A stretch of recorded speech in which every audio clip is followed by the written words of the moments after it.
So recently, I decided to finish reading the Harry Potter series. I had left off on the fifth book, and I decided to start the sixth book. So basically, I decided to read The Half Blood Prince. And reading this book, this was the first book that I read after a long break of not reading. So it was a pretty cool experience getting back into reading.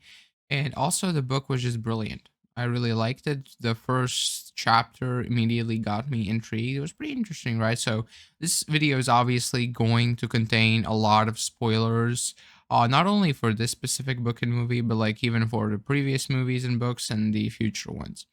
Because of context, because you sometimes need context for arguments.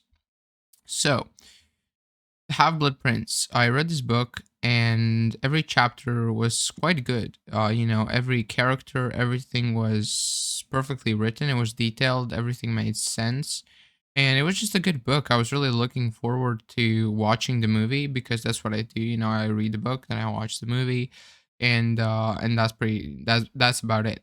Now I did have spoiler alert again. I did know that Dumbledore was gonna die in this one primarily because you cannot live in today's age and just not randomly stumble across some sort of spoiler for some sort of medium like this. Like it's just all near impossible to just not. Even like with Lord of the Rings, like even my previous video is that why did Frodo have to leave Middle again spoiler Middle Earth. It's even like bloody hell. Like if I like how like even the titles sometimes of videos have spoilers in them.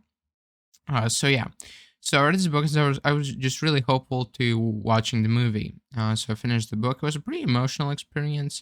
I'd say the last chapters of Rowling's books are always quite emotional. I think it's just a perfect, just kind of like build up and then just a release. Just you get all of this like all of these character arcs, all of these story arcs, and then they just come together in one final scene, one final moment. And it's as much as it is simple and rather primitive, it is, just perfect. So yeah, so I started watching the movie, and like immediately I was like, okay, what the is this? Like, what am I watching here? Because in the books, the first chapter, I mean, I literally remember the chapters.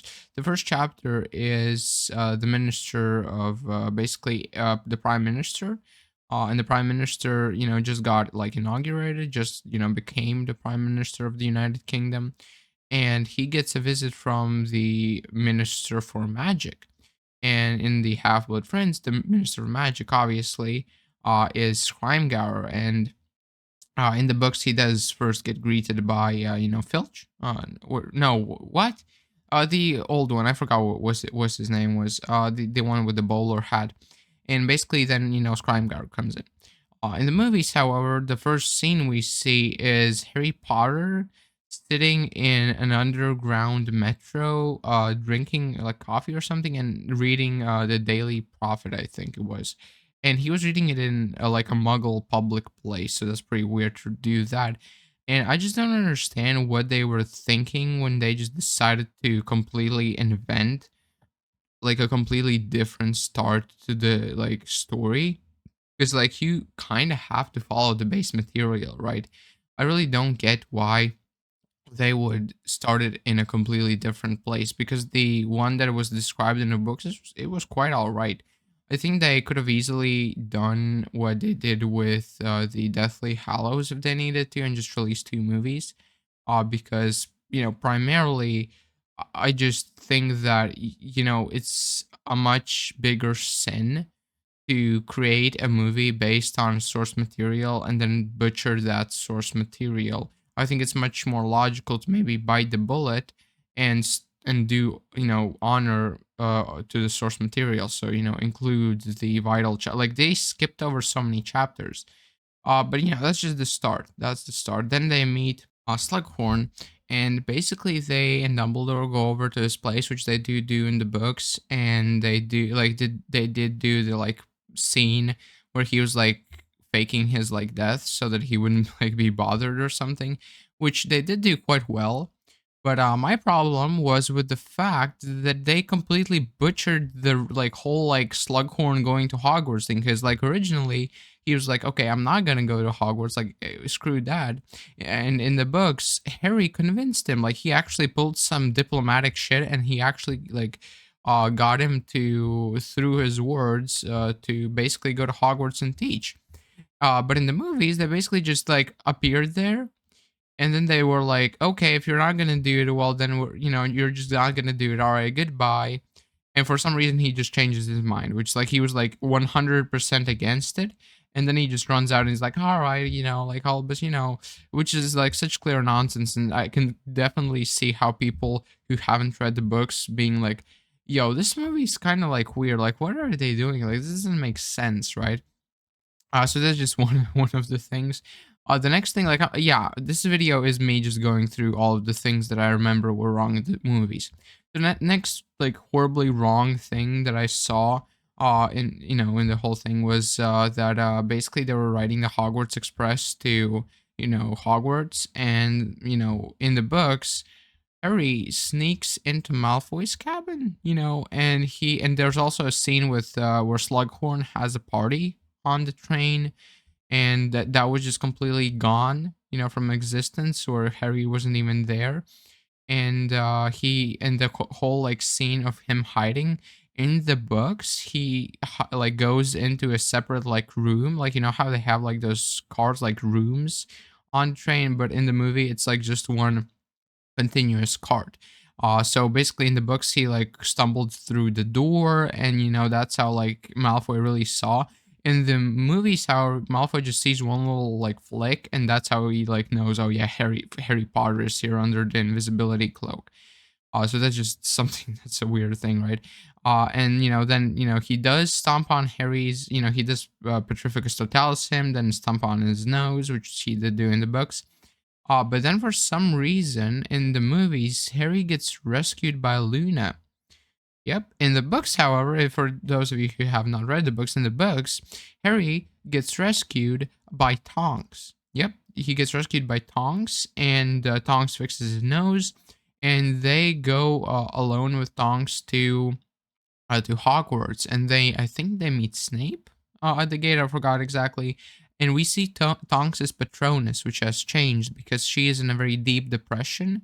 I think something happened. I forgot. But yeah, so basically in the movies, they just for some reason just completely disregarded Tonks. They're just like, I was like, what the hell is wrong? Like, why? Like, it isn't even about the screen time, because they could have just like replaced Luna with Tonks, and that would have been semi decent. For some reason, it's very weird what the choices they did in that movie.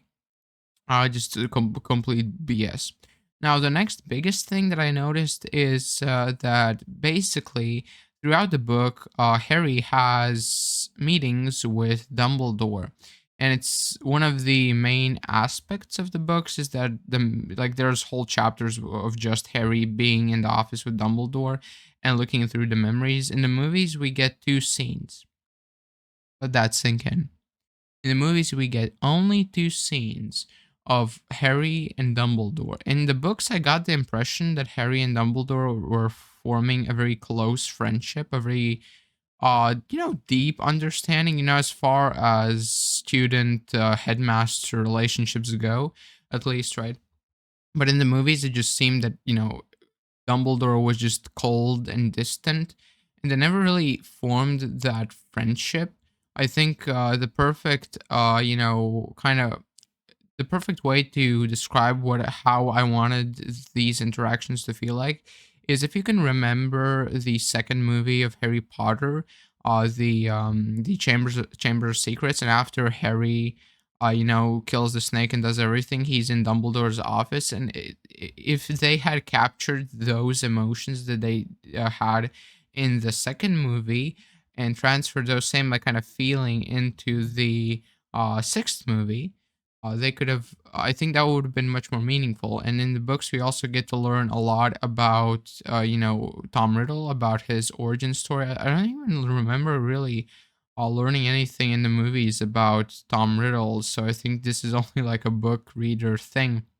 Basically, we get to see Voldemort's family. We get to see his mother. We get to see his grandpa.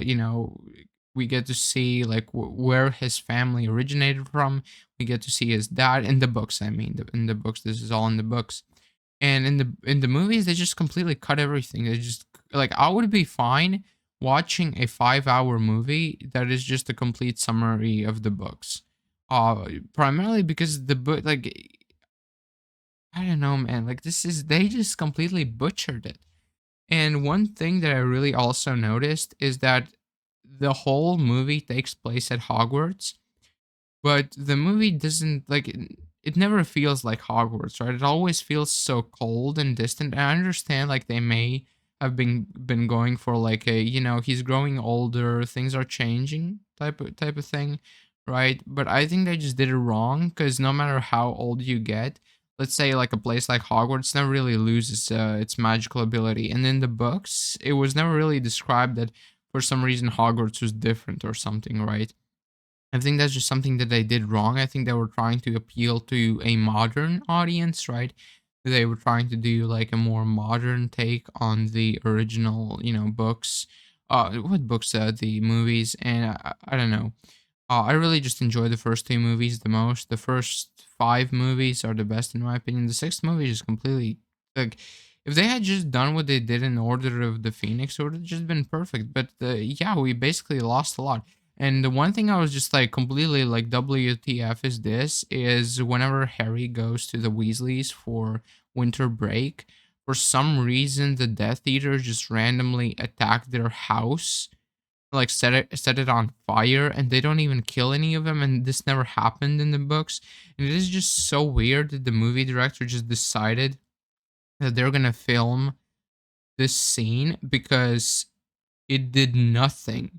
Like I understand if they had done this scene where where the Death Eaters attacked the Weasleys and like a character died, or we got a new piece of lore, or we, got some piece of like uh, you know, yeah, lore or story that we would have otherwise gotten for example, like Dumbledore or somebody, right? So that would have made sense, but in this case, they just literally attacked the Weasleys, and then we just get this. Just nothing happens in the next movie. The Weasleys' house is just fine, which I understand they're wizards. And one thing that I will say is that I really understand why the Deathly Hallows doesn't feel like the original movies because they are not really in Hogwarts. Yeah, they do occasionally have scenes in Hogwarts, and in the last part of the movie, they are in Hogwarts, but like it's completely different because there's literally a thing called the Battle of Hogwarts happening. Like Voldemort is literally outside the door, and Hogwarts has been under the uh, you know, the influence of Death Eaters the whole year. So I understand why the Hogwarts would feel sad in that scene. So it's really yeah. So they all in all now to move to the future basically of Dumbledore dying is I imagined it completely differently. First of all, their quest for the Horcrux was much different, slightly different. I will be honest, they did kind of do the whole like, going to the cave thing, right? They remember to do like all of the enchantments that Voldemort had put, but whenever they were in the cave itself, whenever they were near the pond, we missed a lot of dialogue that happened between Dumbledore and Harry regarding the enchantments. And in the book, they also walked along the shore. In the movie, Dumbledore immediately just knew exactly what to do.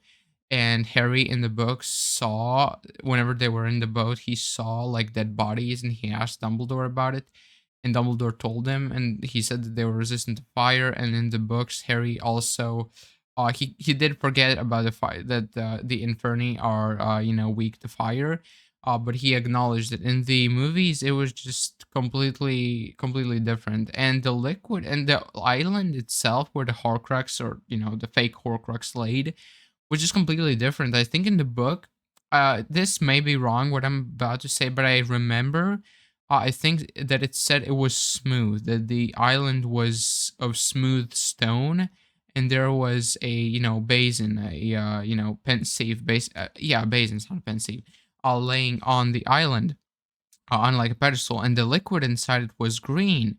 However, in the movies, the island itself is basically just a large crystal, and the liquid is not even green, even though like we get this, like it's literally described as glowing green, and they saw the glow of the liquid from the shore whenever they came into the thing. Like this is just me, talking from memory, from what I remember from reading.